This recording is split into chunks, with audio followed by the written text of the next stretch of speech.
Well, welcome once again, everyone, and thank you for joining today. My name is Eli Jamison. I'm the AVP of Partnerships here at Mentor Collective. In my role, I consult with institutions like yours in efforts to formalize, but also create a system-wide infrastructure of high-impact practice of peer mentorship and near-peer mentorship across your campus. In the wake of COVID-19 and in the midst of rapid economic and demographic shifts, we're here today to talk about the key lessons that have emerged about how institutions can differentiate themselves to meet the diverse needs of current and future transfer students. I'm thrilled to be able to host today's discussion with a really wonderful group of student and college success experts and leaders. We host these type of discussions on a variety of topics on a monthly basis, always with the goal of facilitating solution-oriented conversations focused on the value of peer-to-peer learning and strategies to encourage and facilitate student matriculation. Joining us today is a group of passionate about serving students and specifically transfer students, as we are here at Mentor Collective. They'll have an opportunity to introduce themselves in just a couple minutes, but I am looking forward to a really engaging conversation on how to build a transfer receptive culture. To set the stage, let's talk through the agenda and some best practices to make the most of our virtual experience today. We'll finish with our welcomes and introductions, as well as opening remarks here in just a few moments. And we'll jump right into a great spotlight discussion that's going to be hosted by Dr. Alfred Herrera from UCLA and Dr. Samantha Rayner, who is our co-host from University of North Carolina, Greensboro. You'll also hear from the panelists on how higher education can reassume responsibility for this large student population in need of support. We'll take a short break around 1:25 and reconvene at 1:30 for our small group discussion. I highly encourage you to stick around and participate if your schedule allows. And then we'll finish up around 2 p.m. with some key takeaways, closing remarks, but also the opportunity to hear thoughts and feedback from you.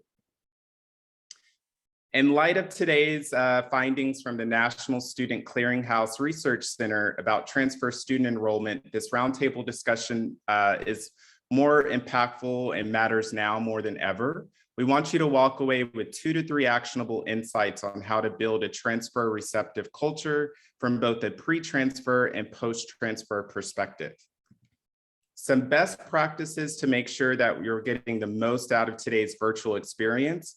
Please do make sure that your audio is muted, but if you're comfortable, leave your camera on. It helps to make the conversation a bit more personal. For those of us working remotely, please don't worry about your backgrounds or environments. I am joining you all from my living room, and throughout today's discussion, you may see blurred images of a person walking in the background. That's just my spouse. I think we can all have empathy for those of us who are sharing small remote workspaces with a loved one. Please do adjust your video to speaker view. This will make it easier to view the presentation as well as the speakers and panelists. And finally, because we do want to make this personal and interactive, if you can please chat your name and school in the chat box so we know who you are, that would be absolutely fantastic. The chat bot will also be active throughout the event, so please feel free to drop your thoughts, any questions, and we will do our best to address them. We're joined also by colleagues from Mentor Collective, so they'll be jumping into that chat and answering any questions that you may have. At this time, I would like to introduce you to our keynote speaker, Dr. Alfred Herrera. He's the current AVP and Director of the Center for Community College Partnerships at UCLA. After 4 decades of helping students of underserved student populations become competitively eligible for research universities, Dr. Herrera has worked tirelessly to ensure the University of California system embraces transfer students. This work comes from his advocacy for transfer and undocumented students, the transfer pathway pipeline from community colleges to 4-year institutions, as well as university strategies to be more transfer receptive. A recent Washington Post article highlights statistics of transfer enrollment at UCLA, and I'm proud to announce that compared to traditional freshman enrollment of 14% this past academic year, UCLA saw a transfer enrollment percentage of 24%. We're incredibly excited to hear insights from Dr. Herrera on his latest collaboration with colleagues, Power to the Transfer, Critical Race Theory, and a Transfer Receptive Culture. From here, Alfred, I'll pass it over to you.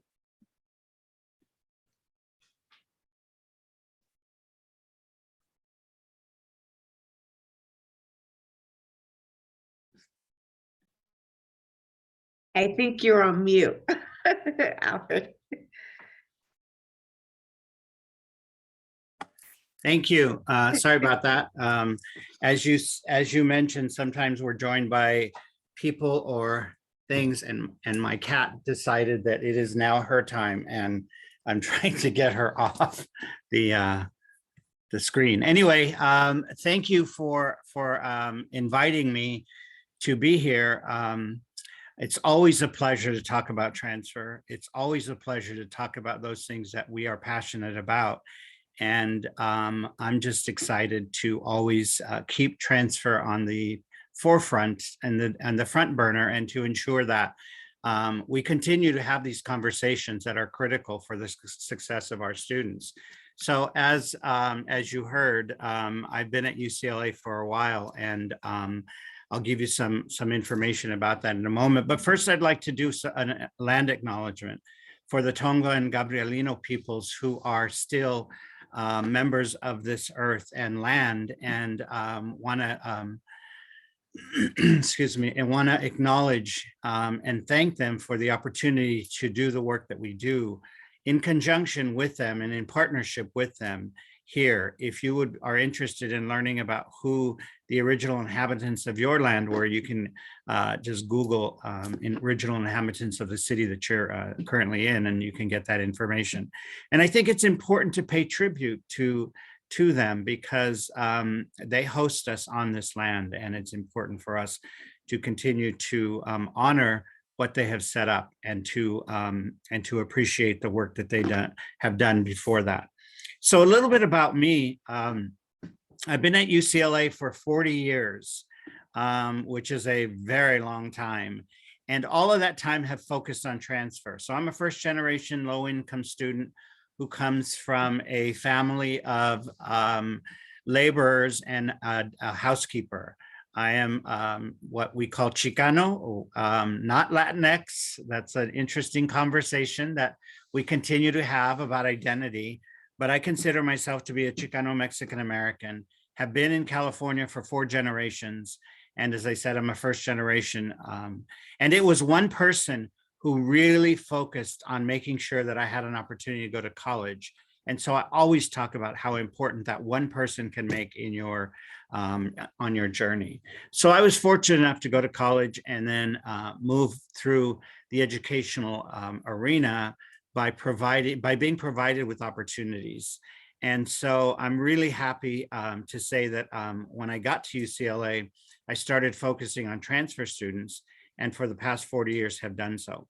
So let me go ahead and get started. So I wanted to talk a little bit about transfer sending culture, and to describe what it is. Transfer sending culture is basically derived from college going culture, which was developed by Pat McDonough, who was a professor at UCLA, and Armida Ornelas, who is the author of this, carried it further to talk about transfer sending for community colleges. And one of the questions that always comes up is, how do you know if you're a transfer sending? Well, the bottom line is, do you do everything to ensure that transfer is a main part of your existence at a community college? And one of the questions I always ask is, can you identify your campus as a transfer sending campus? And so that's the description. But so during that work, we began to look at what UCLA is doing, the work that we have been doing in the center and at UCLA, and looking at what do we need to do as a 4-year university to receive students, to welcome students, to encourage students, to make sure that students see themselves at a place like our campus. And oftentimes what we found across the spectrum is that most people thought that transfer was a responsibility of community colleges. So you go there and they help you, and then you transfer out. And the reality is that the transfer is a responsibility for all of our campuses, whether they're 2 or 4 year, university or community college.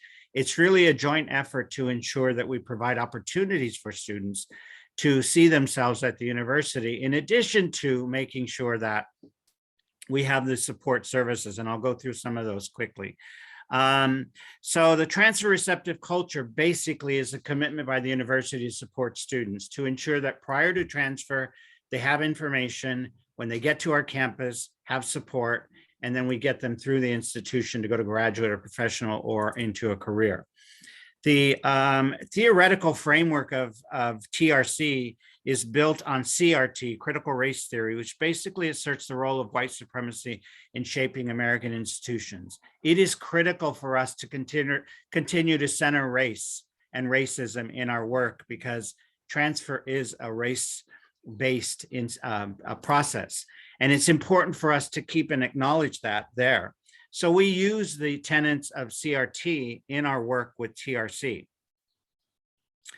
And here is the quick and dirty model of TRC. One, institution on priority, which cuts across both institutions.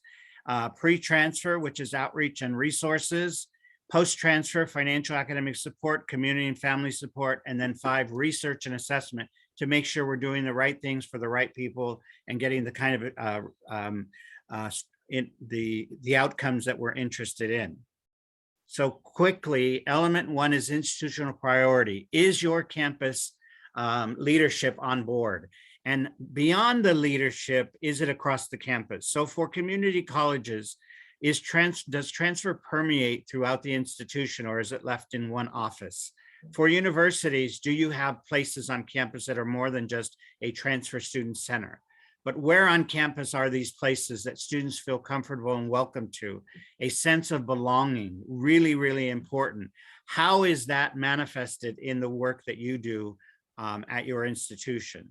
The chancellor's visit to UCLA, to East LA College is an example. We took our chancellor to East LA College and spent 4.5 hours there meeting with a variety of people, from the senior leadership to faculty leaders, student leaders, presentations, and opportunities to engage in one-on-one discussions with students, to show them that we were interested in hearing and learning more about what it is they have that could help benefit the transfer process.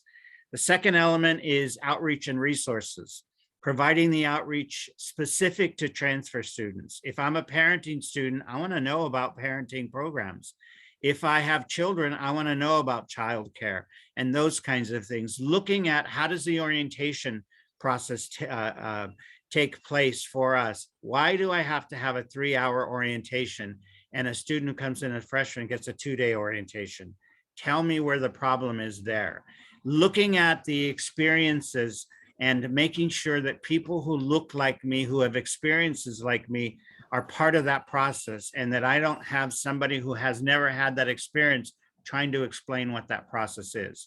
Really important. Looking at counter stories and understanding the identity that students bring with them is a huge part of that process for outreach and resources. 3, the academic and financial support. This one is clear.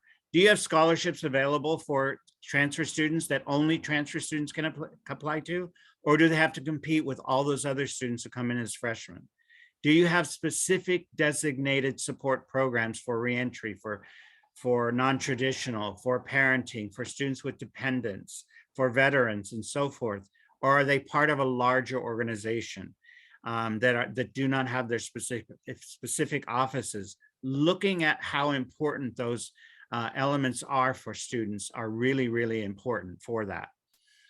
The 4th one is the family support and community support, to acknowledge the lived experiences. Transfer students bring all kinds of things with them. In addition to all of their experiences, they bring their families, they bring their community. So it's important to honor the diversity and what they bring. And in this time of COVID, it is really important to make sure we change those kinds of things. We look at what we can do. So obviously we haven't been able to do our one-on-ones. before COVID, we always thought we could never do anything except face-to-face. Well, guess what? We had to figure out how we were going to do our face-to-face interactions in a virtual world. We did it. Everybody did it. They may have done it very well, or they may not have, but they've learned from that. And so one of the things that we did, we had summer programs available where we brought students to campus for 1, 3, or 5 days to live in the campus, to experience what it's like to be a UC student. Obviously, we couldn't do that. So we developed webinars. On the list here, you'll see a list of the webinars that we developed to focus on the particular communities that we had that we have been working with: men of color, formerly incarcerated, undocumented, parenting, and a variety of others. And so we developed these things these programs so that we could address these issues through the lens of those communities that we're trying to serve. So really important to acknowledge the diversity of the student and making sure that they are, sorry about that phone, it's far away from me and I can't reach it. But it's making sure that we speak to their their experiences and how important it is. And then fifth, assessment and evaluation, to create an appropriate and organic framework to make sure that we are doing, as I said, what we were supposed to do, what we wanted to do, and ensuring that it continues to be effective. And looking at how important it is for us to address these, to make those changes that are critical and necessary. And then one of the pieces aside from CRT that is important to us is about transfer identity. I'm not sure if you've had an opportunity to read Tara Yoso's work, but it's amazing. And it really talks about how you build strength within yourself pretty much, and helping students understand that they are successful given what they've learned from their culture, their community, and their identity, and how the university might try to strip that away, but how important it is for us to maintain that and to continue to use that as inner strength for our students to go forth. And then a shameless plug for the book. It has been a lifelong mission to really write this, to really understand what it is universities need to be doing to ensure that we do provide welcoming spaces, that it's not just, oh, we really want you, but we don't develop the services available. We don't develop housing. One of the things I talk about is guaranteed housing for transfer students. How many of your institutions have guaranteed housing? Is it 1 year? And you have 4-year guarantee for freshman students? Why don't you have 2-year? But even more critical is, do you have guaranteed housing for families? Do you have childcare services? And for me, one of the things that always comes up is, if I'm a parent and I have, I want to come to your school, I'm moving away from my city. I'm moving away. I don't have the support of my family anymore, who used to take care of my children. Who's going to do that? Where are my children going to go to school? What kinds of information? Where am I going to live? And if I don't know that right up front, and you're telling me I have to wait until July or August, we have trouble, because I'm not sure I can give all of that I have up if I don't have an assurance that I'm going to be okay. And I think that's one of the things that we need to speak to as we think about transfer student needs, is to identify how important some of these things are in making those decisions.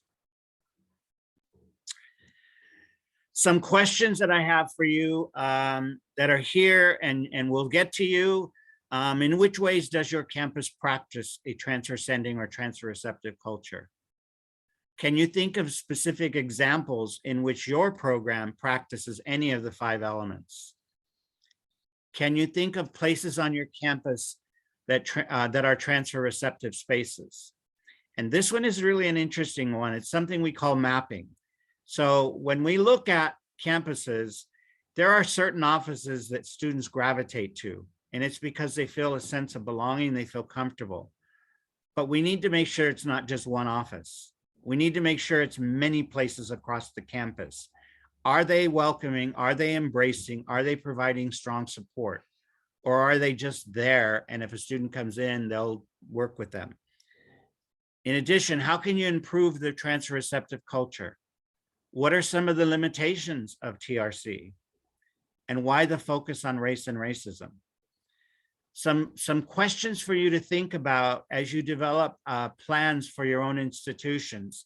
And then lastly, one of the things that I like to do is to create an action plan, something that you can actually walk away with.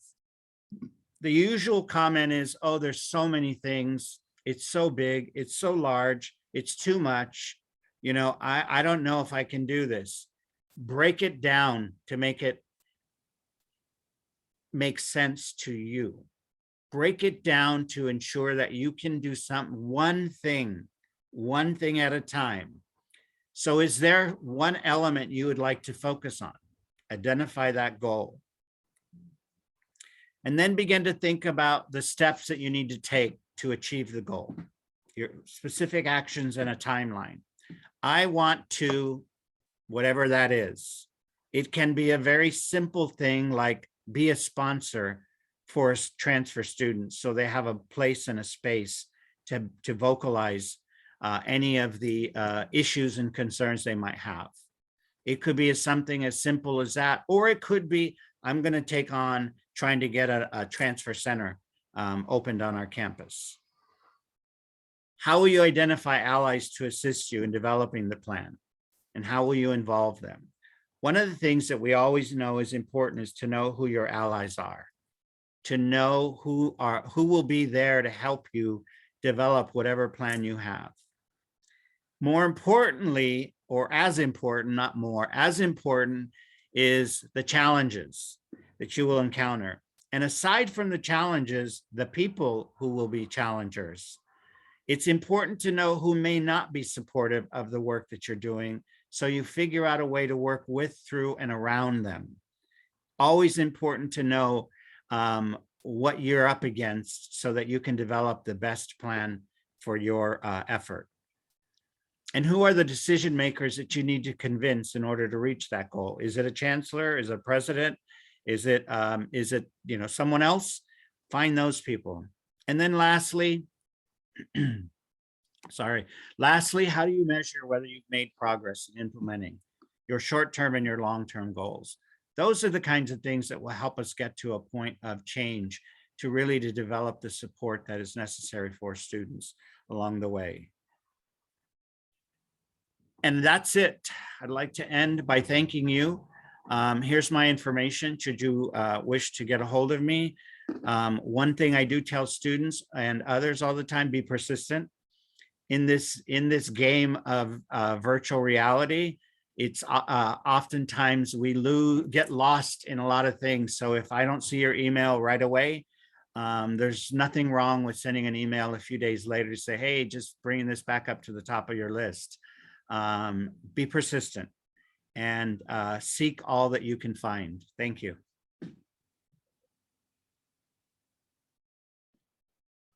Thank you so much, Dr. Herrera. Some fantastic strategies and thoughts about the unique needs and challenges that our transfer students face. So thank you for sharing your insights there.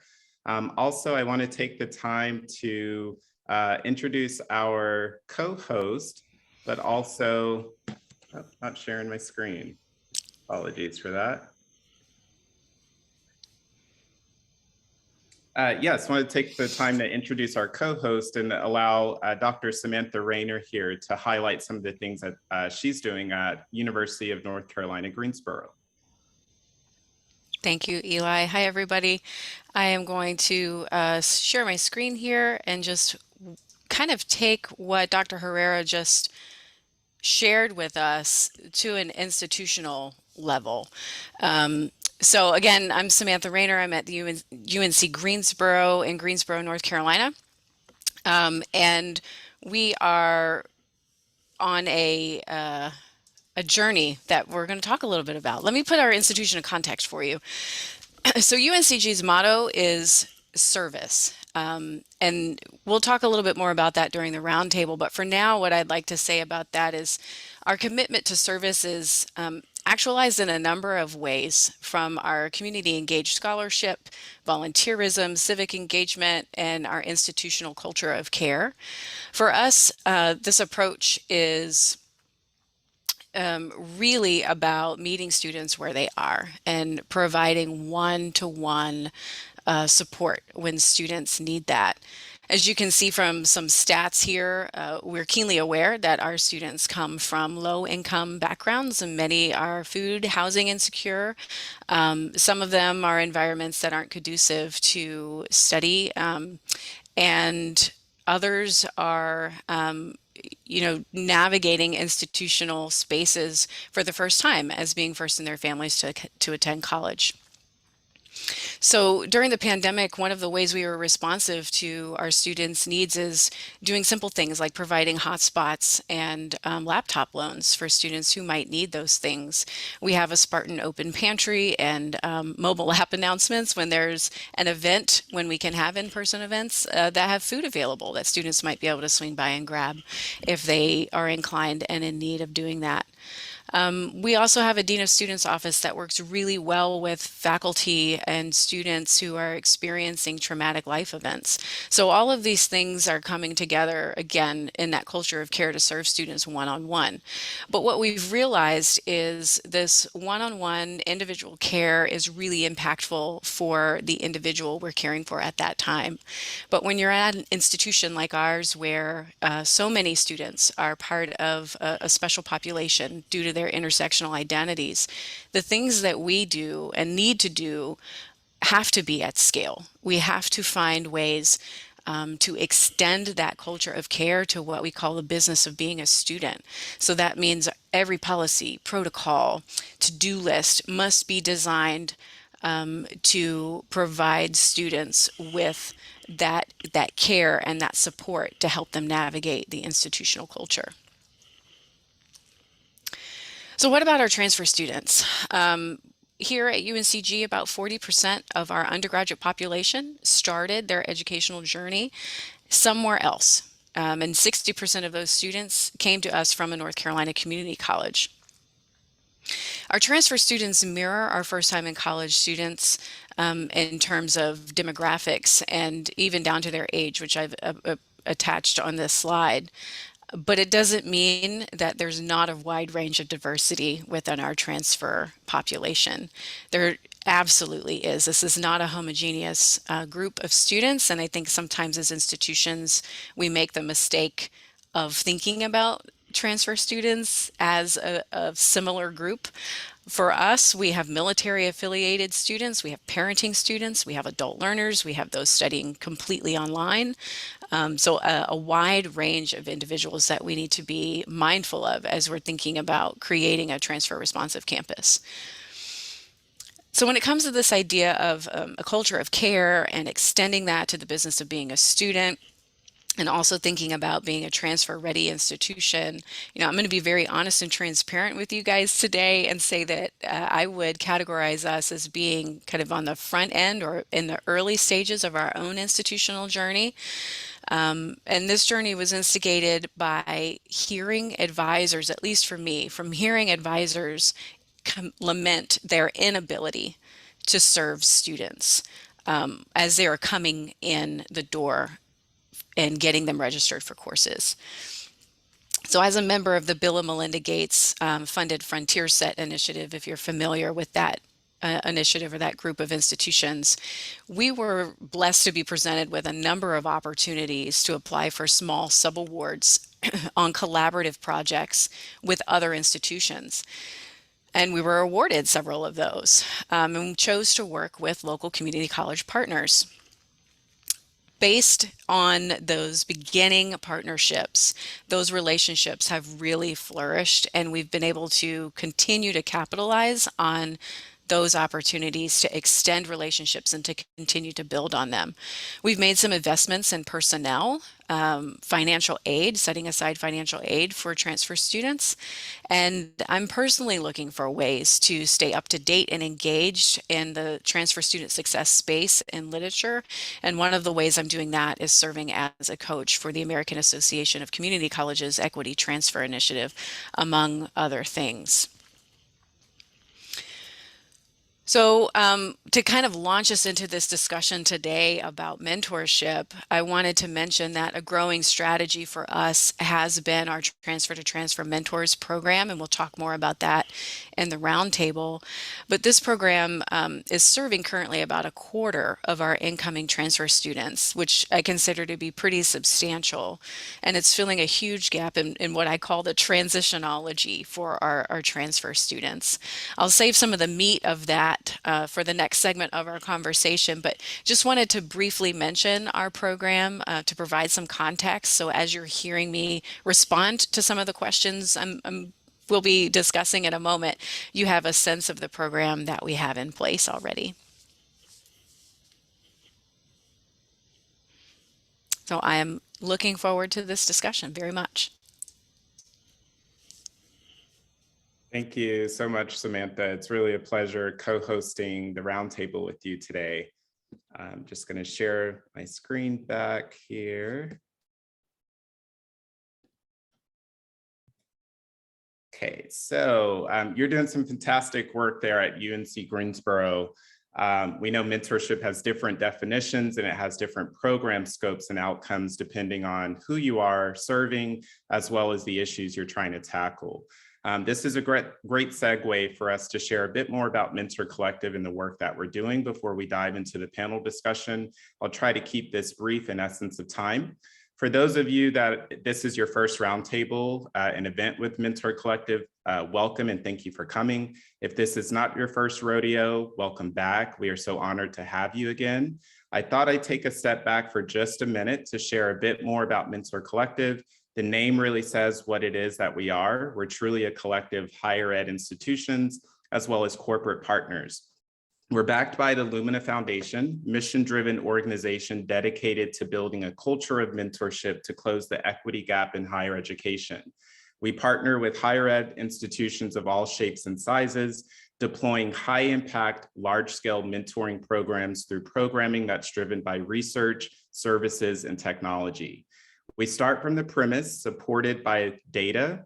The relationships are what make college work for everyone, and that fundamentally the equity gap is a relationship to opportunity gap. Our research, after implementing well over 700 plus programs across 160 plus different partner institutions, from community colleges to four-year institutions, both public and private, as well as a few select Ivies, we show that the high impact practice of peer-to-peer or near-peer mentorship has positive impacts on student matriculation, sense of belonging, student academic self-efficacy, and overall retention. Higher education leaders across the nation have employed many strategies to support student success over the last few decades and to deliver on the promise of what a true college experience should be. We know large-scale peer mentorship has proven effective in meeting students where they are, reaching student populations who most need support, increasing institutions' capacity to serve students, leveraging the student voice or student intelligence to inform both strategic plans as well as ongoing strategies around student success, as well as creating a culture of support for diverse student populations.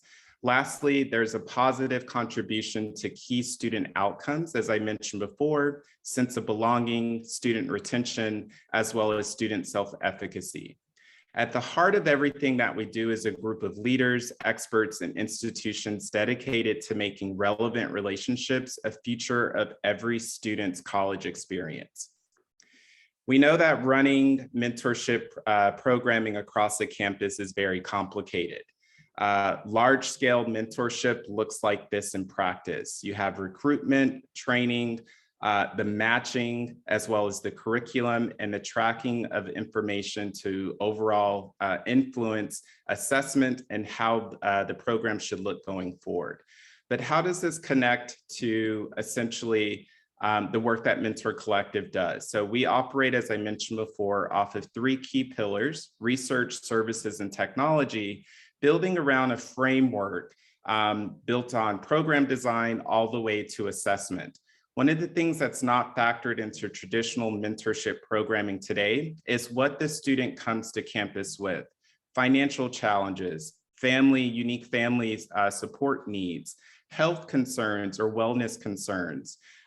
With the essence of COVID and the pandemic, some academic struggles, maybe some lack of sleep struggles. So taking that all into account to really make sure that we're building out a program and designing a program that meets students where they are, provides the level of scaffolding and support that's necessary, while taking the burden off of your campus in the sense of some of those traditional elements of recruiting, training, as well as matching. I want to highlight some of our key partners that will be a part of today's discussion. You met Dr. Samantha Rayner from UNC Greensboro. 40% of their mentees are first generation. 50% of those mentors identify as first generation. 40% of the participants within their mentorship program identify as BIPOC. With Florida Atlantic University, they have created a culture around mentorship for the past 7 years and really wanted to take that to the next level. So over the past year, they've partnered with us to take their existing 400 plus mentors and 300 plus mentees to scale out to the entirety of their campus. And lastly, UC Davis established an 800 plus mentorship program with 50% of those pairs being highly engaged with comparable programs that were being ran on campus prior. At this time, I'd like to introduce Dr. George Wright, Inaugural Managing Director, Student Access and Success from Lehigh University. He's going to be today's event moderator. Off to you, George. Great. And thank you, Eli. If you would put up the next slide with our panelists, that would be great. Yep. And what I'd like to do, you got a chance already to meet two of our panelists. I'd like them just to say hello real quickly so that their image appears on the screen on a regular basis. So Alfred, if you would just say hi. Hi. And Sam, if you would do the same. Hey, everybody. And I'd like to have Katie Burke introduce herself, if she would. Sure. Good day, everyone. I am Katie Burke, Executive Director, New Student Transitions and Family Engagement, and Associate Graduate Faculty in our Higher Education Leadership Program. Florida Atlantic University is a public state institution with about 30,000 undergrad and grad students. We are the most diverse institution in the state of Florida, and I am excited to be with all of you today. Thanks, Katie. We're looking forward to working with you. And Michelle, would you introduce yourself, please? Hi, my name is Michelle Igo.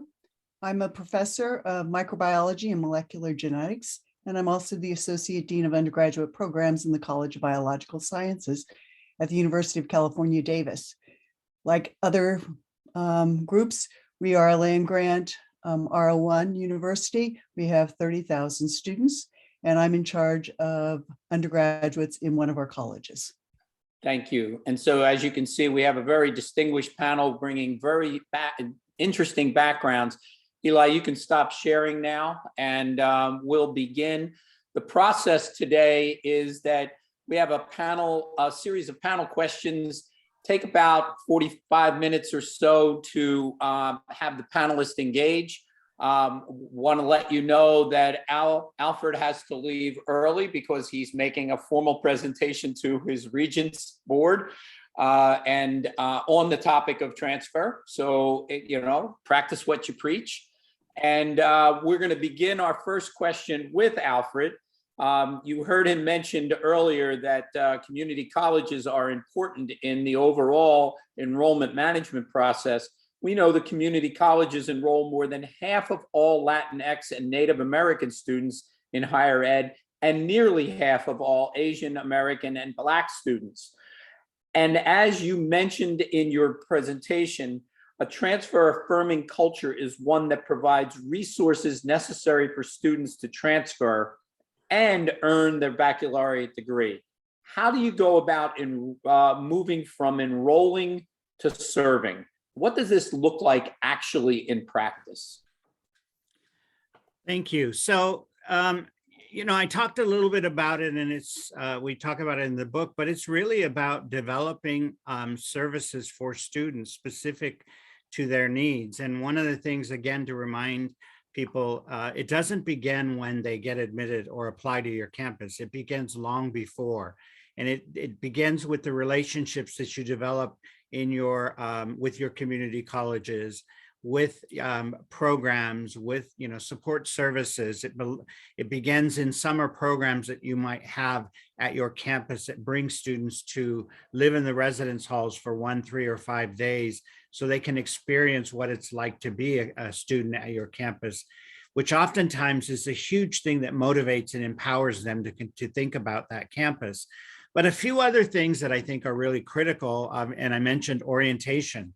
Orientation is a huge thing, and there's this belief that they're college students, so they don't really need to have this orientation.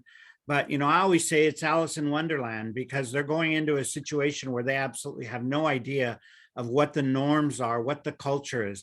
Do we teach our students about academic cultures?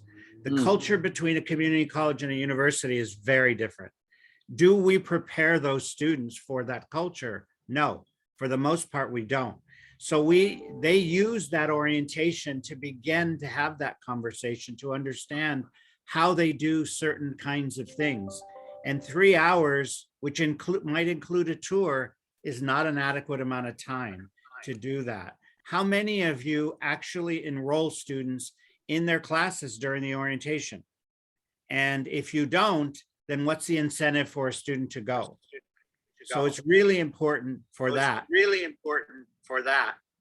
don't know where that comes from. So the other thing is targeted scholarships, as I mentioned, specific to them. A transfer student center. How many of your campuses have a student center that's focused on transfers, where they can find themselves, find support, find community, find resources for them? The other is guaranteed housing. As I said, do you guarantee general housing, family housing? What about childcare? And then a huge one that we're seeing a lot more is eliminate requirements that are barriers for transfer students. Oftentimes when students get to our campuses, we say they start running when they get there and they move through it. Well, sometimes they don't have the time to pause and figure out what they need to do. And when we develop programs and scholarships, and we say, oh, you need to have a referral or recommendation from a UC professor or UCLA professor in our case, how am I going to get that if I'm just starting? So automatically I'm eliminated. Or the deadline is 3 months from when I started at that institution, and I absolutely don't know anything about it. So beginning to look at what supposed benefits and programs that we have that really become barriers because we eliminate their opportunity just by the fact that they're coming in at a certain time. Real helpful, Alfred. You've laid that foundation that we constantly need to be thinking about, not just enrolling but serving, and you've given us some good advice on how to do that. Katie, I want to bring you in. Your institution, FAU, really has a very diverse student population. 41% of your undergraduate students were transfer students, 40% are first gen, 43 are Pell eligible. How do you take that mix and how do you pay attention specifically to support the transfer student population? What are some strategies that you're using that you have found that actually work? Yeah, absolutely. First, I would say deep breaths and taking it day by day, right? We have a lot of work to do with our transfer students. And I think, Alfred, you described some specific strategies we've been employing at Florida Atlantic. So to back up a bit, we are very focused on the values when we think about transfer students around collaboration, effective communication, and access, right? We're really coming from that place when we approach our transfer population. The Transfer Student Services Initiative at FAU is under our umbrella, New Student Transitions and Family Engagement. That situates it closely with our orientation conversation, our onboarding work, our engagement with student affairs initiatives, and we cross divisional boundaries to do that. So a specific example is inherently the infrastructure that creates our Transfer Services Center. We are housed, if you will, in student affairs, but we have representation from academic affairs, from all across the institution. Specifically undergraduate admissions, university advising, we have transfer student onboarding and engagement, all meeting weekly to discuss what's happening with our new transfer students and how we enable their success from the very beginning. We have a program called Link that intentionally works with our state college students as they identify Florida Atlantic as their transfer receiving institution. Therefore, we can work with them on the prerequisites and ensure as much as we can that our transfer students come in prepared with credits that enable them to pick right up and continue. Our onboarding experience is also really customized. We are working with our orientation program closely to do just what Dr. Herrera mentioned with what do the transfer students really need? And with that, we've created an option where they can choose to come on campus with us for a day-long experience with orientation leaders, so near peers, to engage them in the conversation of what it means to be an OWL. We also have advisors involved in that conversation to help them get started with their coursework. One final piece I'll mention in how we support, because I could really talk with all of you about this all day, our transfer students, is the transfer action plan. So Alfred, you talked about an action plan in your slides, and we've built kind of into a program that we're calling the Transfer Action Plan. And it is a way for our transfer students to be enrolled in their first year in a semester-long experience that's designed to embed them in the culture, the opportunities that they want to be a part of at the institution. So there's 5 modules associated with it. At the heart of it, one of the 5 is mentoring. So we work to enroll them in the first year connections program that pairs them with a near peer mentor. If they take, advantage of these certain steps throughout that first semester, they result in qualifying for a scholarship as well as a cord that they can wear at graduation. So our first year students get cords automatically just by showing up. And we felt, and words from transfer students told us, they too wanted that opportunity to wear something that signifies their identity at graduation. So this TAP, or Transfer Action Plan program, really helps them do that. So I'll stop there, but just some really exciting stuff happening at Florida Atlantic for transfers.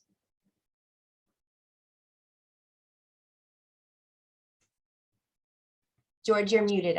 Yeah. Thank you. I appreciate that. That was really helpful to sort of give us some specifics. I want to come back to Alfred because he's going to have to leave shortly. We note that over this past year, the number of transfers and the percentage of transfers has dropped. There was a national student clearinghouse study called COVID Transfer Mobility and Progress that transfer enrollment dropped by nearly 7%, and notably, the number of students from 2-year to 4-year institutions dropped by 11.6%. What do 2-year institutions and 4-year institutions, and I so appreciate the fact that you bring both of those together, what do they need to do to support the pre and post transfer process?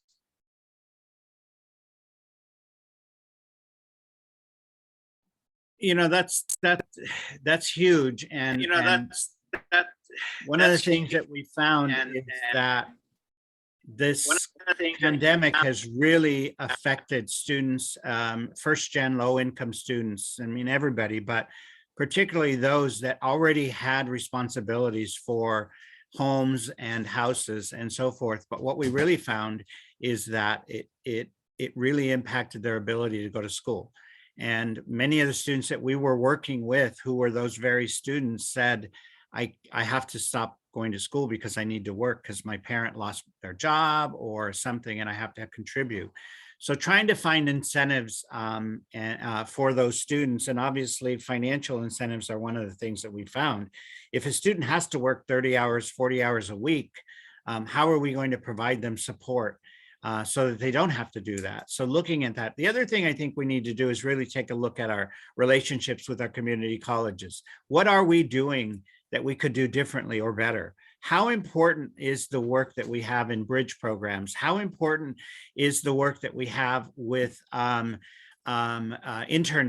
I mean, how often do students get to come to our university to experience something that will help them in their career? We're working right now with some of our faculty in chemistry at UCLA to expand an opportunity for research for community college students to come during the summer and do that.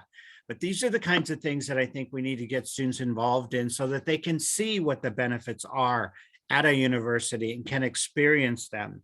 And then I want to go back to something that I forgot to say, and I want to really say, is because the voice of transfer students is really, really important. And there's no better person to do that than a transfer student themselves. So one of the things that's happened at UCLA several years ago was the students voted to have a transfer student representative as a main member of the ASUCLA, which is a student government.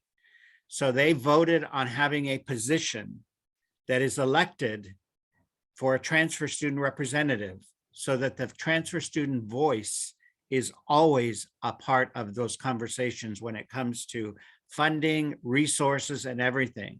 And that's one of the things that I think is really critical in making sure that the voices of students are there and are prominent. And our transfer student representatives have been great. Are there and are prominent. And our student representatives have been great.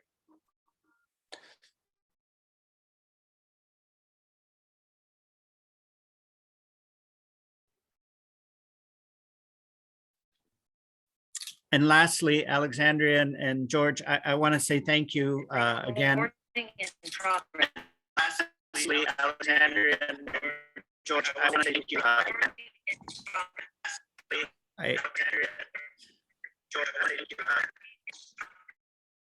I need to leave again. I need to go convince the regents that they need to put more money into transfer. So thank you all. Have a great day. I'm sorry I can't stay. I'd love to stay and converse with you, but feel free to reach out. Thank you again. Have a great day. No, thank you for joining us. We appreciate it, Alfred, for sure. And we'll be sure to send your slides out to folks so they can answer those critical questions you asked. George, I think you're having a couple of Wi-Fi issues, so happy to jump in. Let's try this now. Am I better now? Yeah, this is perfect. Okay. I apologize for the issues that I'm having. So, Sam, I want to follow up on Alfred's point and give you an opportunity to briefly mention the work you're doing in terms of partnering with two-year institutions. That was one of the core elements that he had identified. And what are the core elements that you found that strengthen these partnerships? Yeah, what I'm probably going to say is not going to be earth-shattering to any of you, but I think these basic things are really, really important. The first is having a shared goal, being able to identify with your partner what it is you're both aiming for and really committing to that and keeping one another focused on that shared goal, especially right now when, let's just name it, there is a lot of competition for enrollments. And so when you're trying to partner as a 4-year with a 2-year institution, there's a little bit of tension there, and thinking about how to ease that tension. And one of the ways to do it is to focus on a common goal. And the other three are, they might sound a little trite, but I think it's true: trust, transparency, vulnerability. You've got to build that trust because of the thing I just said about enrollment competition. You've got to be transparent. Again, having that shared goal, being willing to talk with your partners. This is sort of leading into vulnerability, but talking with your partners when things are going really well and you want to give one another accolades, and when things aren't going really well and you need to give that tough feedback so that you can work together to forge a way forward. But also transparency around how students are performing. So not only how they are experiencing your institution, but how are they performing at your institution? And what might you be able to do as a partnership to help meet students where they are and bring them to the level of academic performance that you really want them to see in them, or the level of outcome that you're wanting to see in terms of baccalaureate degree completion, or even just transfer rates. Let's start at the beginning. That's great. To the panelists, when you're not speaking, would you please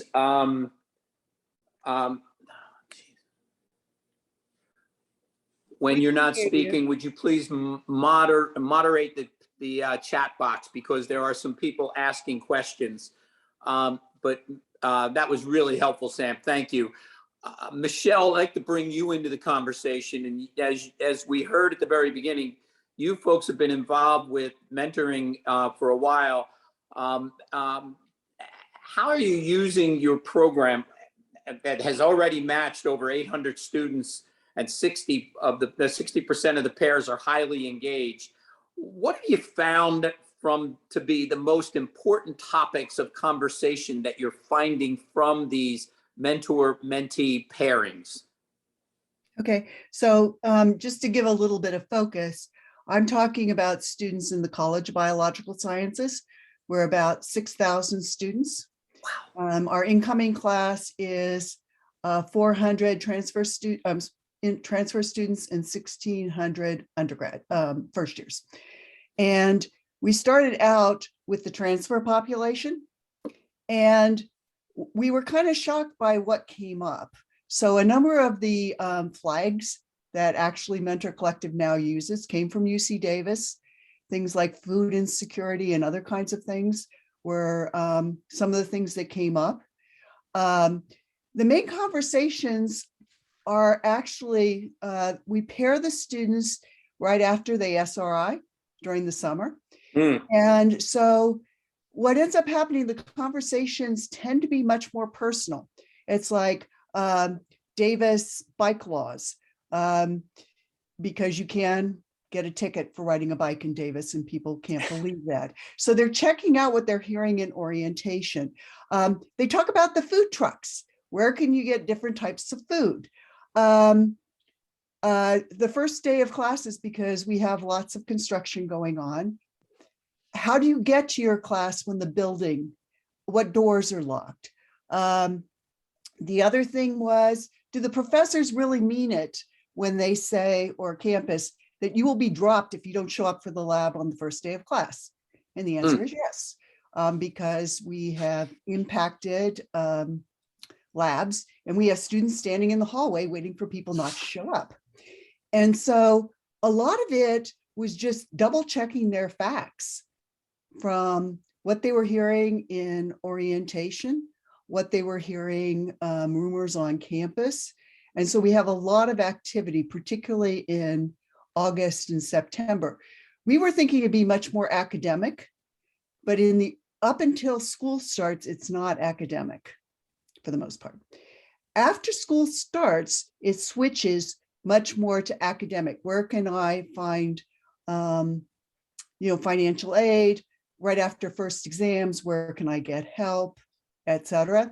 We use the flag system a lot.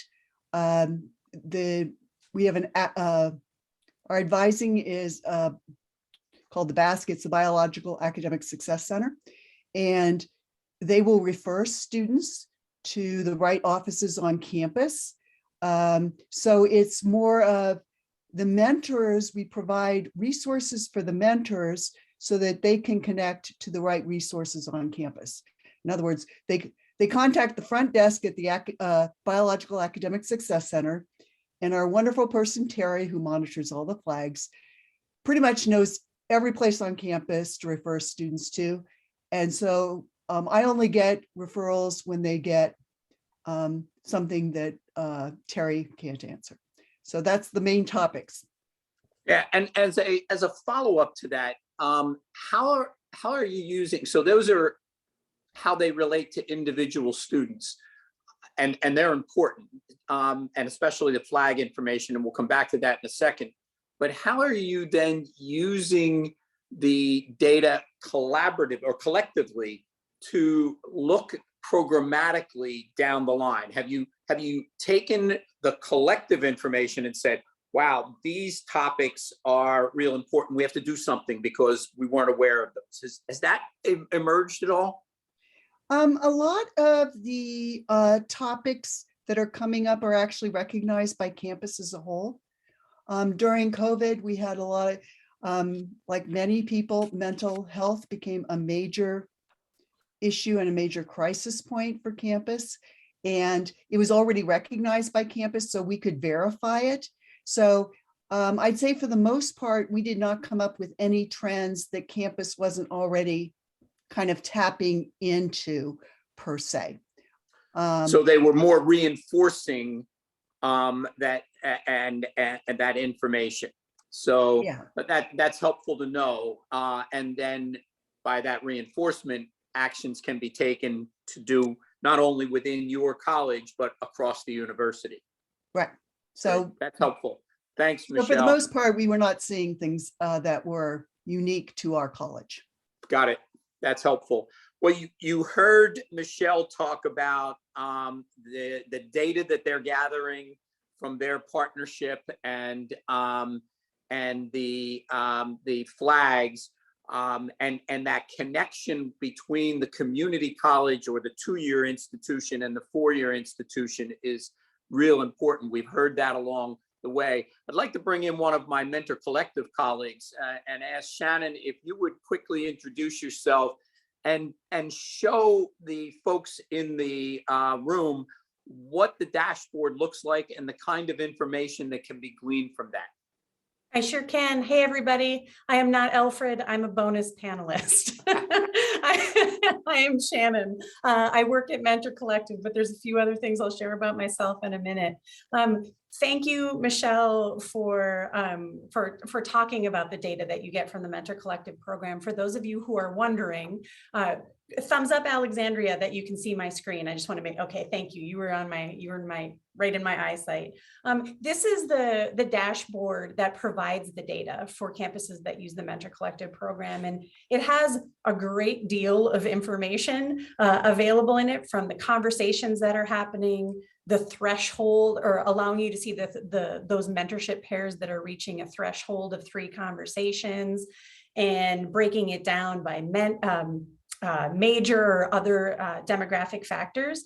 But more related to our conversation, or more directly related to our conversation, is to be able to see the conversation topics that Michelle was talking about, or the flag topics that are coming in as a result of these mentorship relationships. You're going to see trends, and you're going to see overall information about both conversations, which are collectively actionable. Like George's question, what do you do when you find out a lot of students are having conversations about the same topic? There's things that as an institution or as a department, we can create workshops or resources and ways to follow up with groups of students. There's also flag topics, and these are more individually actionable. If you want to look at students who are thinking about maybe transferring again, you can click right into the data and find out exactly who those students are. This is a demo site. You're not seeing any information you shouldn't see, just so you know. But there's lots of ways to filter into flag data or flag and conversation data to find out what kinds of, who the students are who are having particular needs. And you can dig into the details of that mentoring relationship, dig into the details of those flags, and you can follow up as an institution, in addition to giving the mentor the resources they need to have those conversations. One of the reasons I'm grateful that I'm able to show you how to access that data is while I work at Mentor Collective, I have transferred 3 times in undergrad. I'm a doctor today, but it took me a long way to get there. And one of the reasons I transferred the second and third time is because the first one didn't go so well. And had at the time, the campus I transferred to had someone to immediately connect to me so that I could ask these questions, and they could flag it and either help me or send me to the office that had the answer, that would have gone a long way to helping me feel like I belonged at that campus, and maybe I would have settled. It was actually an accidental mentor that kept me at the 3rd institution. So I'm very grateful, and it's one of the reasons I'm here at this company today. Thanks Shannon, for asking, George. thanks for sharing that. I want to pull out the question that both Aaron and Denise from our audience raised, and I'll summarize it real quickly, and that is not every institution has the bandwidth of transfer students that the people that we're having on the panel are talking about, the large number. So smaller numbers. And then the second part is, how does one go about, if you're a private institution, establishing relationships with a community college? So if there's anyone on the panel who would like to take those questions, I know, Shannon, you're running a program with two-year institutions. So maybe you can take a shot at that. And then if any of the other panelists want to jump in on that, I think that's important. We talk about partnerships, but how do you get them started between a 4-year and a 2-year, I think is a key to grow a small transfer program to a larger transfer program. Yeah. So as George said, over the past year, I've worked almost exclusively with two-year institutions, and my job is strategic projects. And I've gotten to work with community and technical colleges, of which I have credits on my transcript. I got all the boxes checked. And there are two ways that community colleges and mentorship programs exist. One is an example at Onondaga Community College. They have a program for all their coming back to school students. So either first time in school or returning. They understood the benefit of mentorship for all students. But they also knew some of their students were going into the workforce and some of those students were intending to transfer. And when they matched mentors to mentees, they took that into account. Their near peer or recent alumni from Onondaga were asked to be mentors, and many of them transferred. So maybe they're connected with someone who wants to transfer to the same institution, or maybe they're just there to talk about what the experience of transferring to a 4-year is. I think it was Alfred's point earlier, the community college culture and the 4-year culture is very different, and there's value to having that connection. On the 4-year side, we have programs where, again, it's open to a broad population of students, like first-year students, or like all students coming in for the first time. But because the dashboard is as powerful it is, and because they can break information down into groups, they can see specifically students who have transferred, and maybe they can have additional communication and resources for those students. The third conversation we're having, Eli, our host today, and several other Mentor Collective people on this campus will tell you there's lots of conversation about cascading mentorship. High school students being mentored by two-year institutions, two-year institution students being mentored by 4-year institutions. So one is to reach out and see if the institutions that not necessarily feed, but you can see the paths of where students are going, and maybe talk about how a program like that could exist. I'm sure other people have far more detail to offer, but thanks. And thank you, Shannon. That's helpful in relationship to how you can use your existing mentoring programs, whether they're through Mentor Collective or an on-campus program, to make some connections to the community or to your college. Sam, you had a really nice little response in the chat. Can you sort of elaborate on that a little bit? Because it seems to be a topic of importance in terms of how to grow a program from a small program to a larger program. Yeah, sure. And so your question was really about the private institutions and connection to community colleges.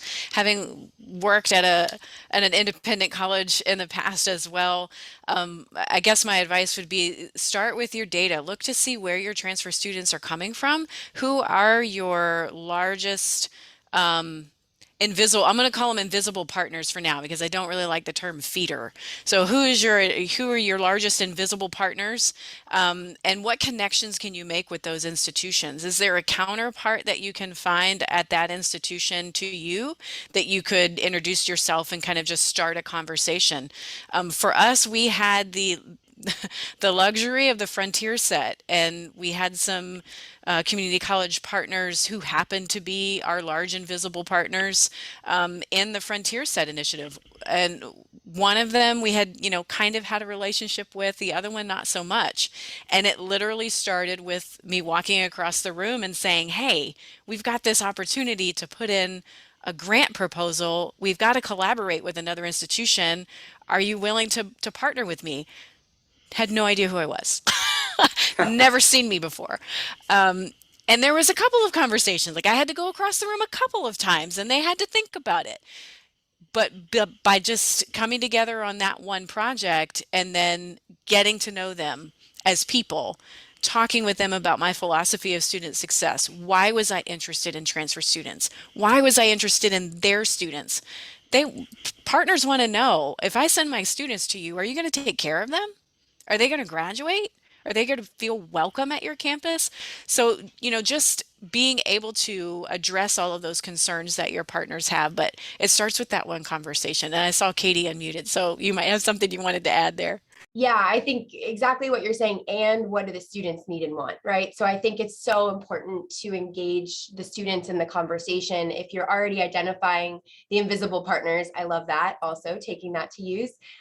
You know who those students are. Maybe you can engage them in a dialogue around why the transfer in the first place and what they want and need and are getting from your institution, to then bring those data points to the conversation with the invisible partner to say, how do we increase this? And this is how it is working, and this is how we're going to make it better, right? So I think just continuing to keep the student's voice in the conversation is really, really important, especially as we consider the differences amongst all of our transfer students. We've talked about the complexity a little bit, I think, in what Alfred was getting to and others have mentioned. Our transfer students are one of the most wonderfully complex groups of students we work with. And you mentioned the intersecting identities, right? So what does that look like, and how do we do that best with them where we are? That's great. And Katie, I'd like to stay with you if I can a little bit and circle back a little bit to the conversation on the role of mentoring in supporting the post-transfer process. What's the role that you see for mentorship at FAU's transfer student support ecosystem, and more specifically, supporting those first generation transfer students? We sometimes think that all transfer students are first gen, and they're not. And why is that the right solution for your right now, the work that you're doing with your transfer students? Yeah, so I'll start with that last part of the question. I think it's the right solution. I mean, Eli, you've talked about the high impact practice of mentoring. We need to figure out a way to scale and scope this work. Mentoring does that, right? If we train them up the right way, mentors are the most one-to-one trusted, engageable audience for our transfer students to work with. I mean, they're invested individuals in their success. And we have a success network at Florida Atlantic that is inclusive of a career coach, a financial aid advisor, and an academic advisor. Every single student is matched with those three individuals. And now I'm working to figure out a way to get a mentor to be the fourth, right? To figure out all of the other conversations that our students want to have and bring those conversations together, back to the collaboration point I made earlier. We have a long history of mentoring at FAU. It's done in pockets, like many of your institutions, perhaps. And we wrote a grant a while ago that helped us develop a new department that I still get to work with today, called the FAU Mentoring Project. That department has two main purposes. One is to bring together the good work of mentoring already happening across the institution, to figure out who's being mentored and who's being left out of those conversations, right? There's college based mentoring programs. There's college programs that even go deeper into graduate opportunities for our students to be mentored from faculty. So just 20 or so programs exist at our institution. So now the Mentoring Council brings those together. We share data, we create dashboards around mentoring to be able to show the collective impact at the institution. The other side of it is first year connections. So in addition to facilitating the council at Florida Atlantic, we also have first year connections, which is the program that we are so excited to now partner with the Mentor Collective to scale the efforts. We didn't initially have transfer students around the table for our first year connections program. The program was built and initially grant funded based on an FTIC initiative to support retention with the intervention of mentoring. When that grant funding ran out, we were able to sustain the office but not at the same level, right? So we kept kind of limping along throughout the years, offering a program. And now we're going to be able to do it at the level that I think mentoring deserves. The transfer students became a part of the conversation because they told us they wanted to be, right? We wondered. Back to your idea of listening to student voice is so critical. Yep, right? Exactly. We do an onboarding survey with our transfer students, both those who enroll and don't enroll. And surprisingly, they respond, even those who don't enroll, and tell us why they didn't enroll. And we've received notes about they wanted somebody there with them to help them through the process. And not just a one-off intervention to help get classes and then be moved on to the next office. They wanted someone to help go back to get feedback from. And that's the solution, right? Mentoring. Yeah. So we were able to scale, and actually transfer students exceeded the first year we added them, which was 2 years ago. They exceeded the number of FTIC students who wanted mentors. Wow. Yeah. So Katie, would you mind at some point sharing that transfer student survey? Because too often we forget to ask the folks that aren't making the transfer, why not? And that's real powerful information. And instead of people having to go out and recreate the wheel themselves over and over again, if you could put that in the chat box, that would be real helpful if you can find it. Sure. I appreciate that. Sam, I want to come back to you. Again, we heard lots of information about the nature of your student population and the student body. How has the data that you're collecting, both on your Mentor Collective platform, but also other forms of data gathering that you use to hear student voice, how has that helped you close the gaps that exist specifically for our transfer students? Yeah, similar to what Katie just shared, being in meetings, we have a statewide comprehensive articulation agreement, and every couple of years there is a body that comes to evaluate how well we are implementing that articulation agreement and whether or not we are sort of holding up our end of the bargain, so to speak. And in conversations with transfer students during that visit, hearing a lot of what Katie said she got back in surveys. They wanted a connection. At the time, we did have a first year experience course, sections of that course specifically for transfer students, but not all transfer students were able to access that course. Those who were in it loved that experience because they had a person and a group that they could identify with. But for the hundreds who weren't in it, they were really kind of left to their own devices. And so Mentor Collective, when we were approached with this opportunity, that became a way for us to fill the void for students who were not able to access that first year experience course and provide that level of community. So on the dashboard, we're doing a couple of things, and I say we, but Assistant Director of Transfer Initiatives, Trina Gabriel, who's in the room here, is really the one who's monitoring that dashboard, and she's looking at flag frequency. So for instance, she might do some of the sorting that Shannon described by date to see what are the peaks and valleys during the semester that we're getting those flags and those insights. And is there some trends there, both in terms of frequency and time of year, but also topic that we might then transform into proactive messages or programming directed at our transfer students. And then she's also doing one-to-one outreach. When there's a flag that's raised, an example she gave me recently was a student or a mentor saying their mentee was concerned about being able to pay for a subsequent semester. She reaches out to that student, hey, would you like to have a conversation so I can learn more about what's going on? And she does that a lot.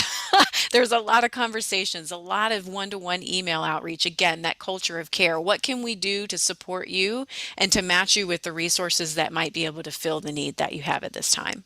Yeah, because at some point the student doesn't know, and to be honest, at some point the mentor may not know, but the mentor was smart enough in that case, and I'm sure in a lot of other cases, to know who to pass it on to, or Absolutely. how to make sure that link is made. That's right. And the insight flags are really the way that they're doing that. And we're also looking at the program in terms of its impact on sense of belonging. But on that final slide I had in my presentation, I do want to call reference to the fact that we looked at resource utilization in addition to sense of belonging. And so one of the things that, it was a small sample size, guys, but I'm really excited about this because one of the things I noticed was that the students who were mentored were accessing specifically academic support resources at higher rates than students in our comparison group.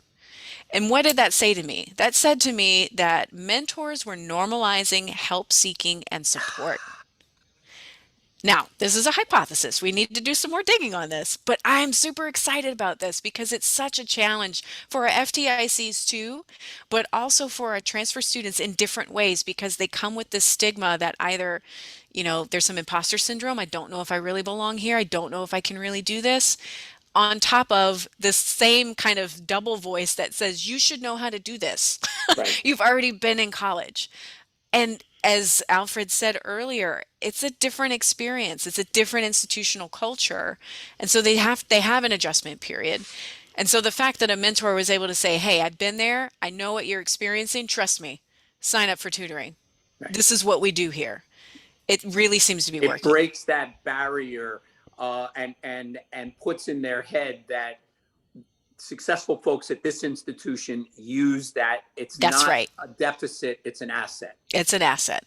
Perfect. That is a great way to sort of codify that culture of caring that you ultimately want to be internalized by each individual, that there are people on campus that will help them. They just have to know how to ask and get it.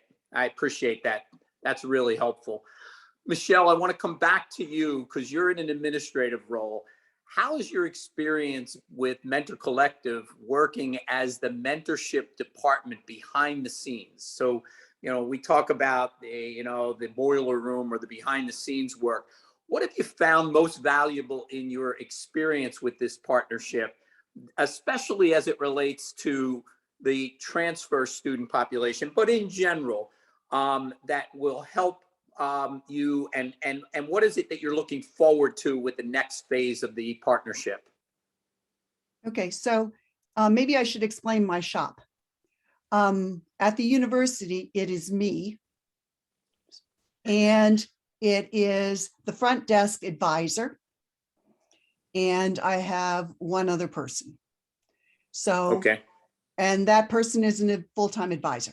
Okay, so basically, behind the scenes is everything. The Mentor Collective flags things for us, and I receive the flag, the front desk does, and a supervisor at the BASC, our Biological Academic Success Center. So for the most part, that's how we run it. I'm the person who sends out the mail merge to the 2,000 students to ask them to be mentors, and the mentees. So we are a very small shop, but at the same time, we're handling all these connections. And Rory is our partner at the Mentor Collective, and we meet, we go over various videos and things like that. We've also, our Mentor Collective program is connected to a program we call Bio Launch, which is our first year experience for incoming transfer students in first year. So after they go through orientation, we have a college specific seminar, and it's for transfer students, have their own, and first year students. So it meets once a week during the fall quarter, and which is when most of our mentors are interacting, because our program seems to be students transitioning from being alone to finding their own support groups on campus. So we see a definite trend down, which is not uncommon. And the students, during that time, we encourage the students to get mentors, and they will come back and get a mentor. The other is that that's where we do a lot of things like just-in-time advising. So for example, you've just taken your first test. Where are the resources on campus? And the students are like, we didn't hear that. Of course, they've been through orientation and everything, but until they need it, they're not paying attention. So Mentor Collective is behind the scenes. To use an anecdote that I like to use, which tells me the importance of Mentor Collective. It happened our first year. We give Mentor Collective all of our information about support systems on campus. We had a mentor who called the Mentor Collective or contacted the Mentor Collective because their mentee was thinking about suicide. Mentor Collective contacted campus resources, and by the time I got the flag at 6 in the morning, it had already been resolved. Wow. And so that's the kind of stuff that happens. They're 24/7 and they're monitoring what's happening. And now, why did a student who was a mentor reach out to Mentor Collective rather than to campus? Maybe they felt it was more private. But to me, we've been noticing a lot that the students don't want to kind of like out a fellow student about mental illness. And the flag gives them a way for us to circle back around so that they're not telling the College of Biological Sciences. Yeah, a safe, it's in essence, it's a safe space for them. Right. And so I use that story because that's one of the ones that convinced me of the value of just having this behind the scenes way for students to get help they need. Yeah. And on that note, thank you. Our panel, we're out of time for our panel, but the panelists, I think, are all planning to stay and participate in the roundtable section, which we're going to take a quick 5-minute break. Couple of pieces of information for the audience. Please stay online. And when you come back from your 5-minute break, it is now 1:30. So at 1:35, we want you to be back in and you will automatically be in your small group. The panelists will be interspersed, but now they're there just to be learners just like everybody else and share. And there are two sort of guiding questions that we'd like you to ponder. First of all, the panelists have highlighted the importance of 2-year and 4-year partnerships. We'd like you to talk about what are the core elements that leaders need to consider to strengthen these partnerships. And we will have in each group representatives from 2-year institutions and 4-year institutions. We also want you to think about and talk about what you heard. You've heard a few highlights of the merits of the mentorship program as a high impact program for transfer students. What resonated with you? And what are some of the barriers that you see in implementing a high performing mentoring program at your institution, 2- and 4-year? So those are the ideas. So come back into your small group at 1:35. There will be a host there and we'll be immediately, and we have about 25 minutes to sort of wrestle with in these small groups, these two questions. I want to thank the panelists. You guys did an amazing job. I really appreciate the stories that you told to make the work that you're dealing with come real. And so I appreciate that. And I'll give you a round of applause for everybody else. We'll see you all back at 1:35 in your small group. Thank you. Thank you all for engaging in what I found a very, very interesting and exciting conversations. I'm going to turn it back over to Eli, and Eli will pull the final, make the final words. Yes. Thank you so much, George. So as we close out today, mentorship has been brought up. You got a quick introduction into what Mentor Collective does, as well as understanding from some of our partners and panelists today of how mentoring helps support transfer enrollment, but also fostering a transfer receptive culture. If there's anyone in the audience that's participating in today's discussion, if you want to learn more about supporting the whole student through mentorship, We ask that you raise your hand using the raise hand feature here in Zoom. And one of our team members here at Mentor Collective will get in touch with you via email. So would love for you to throw your name, maybe your role and title, and your institution, as well as email address, and we'll make sure that someone from our team gets in touch with you. With that being said, if you want to visit our website for more information around our partners, what we do, please visit mentorcollective.org to learn more. There's a plethora of resources from white papers to blogs, blog postings, as well as upcoming events. As I mentioned before at the start of this call, we do this monthly around hot topics in higher ed, bringing thought leaders together to workshop and solution together. So would love to have you join future discussions. But thank you so much for your time today.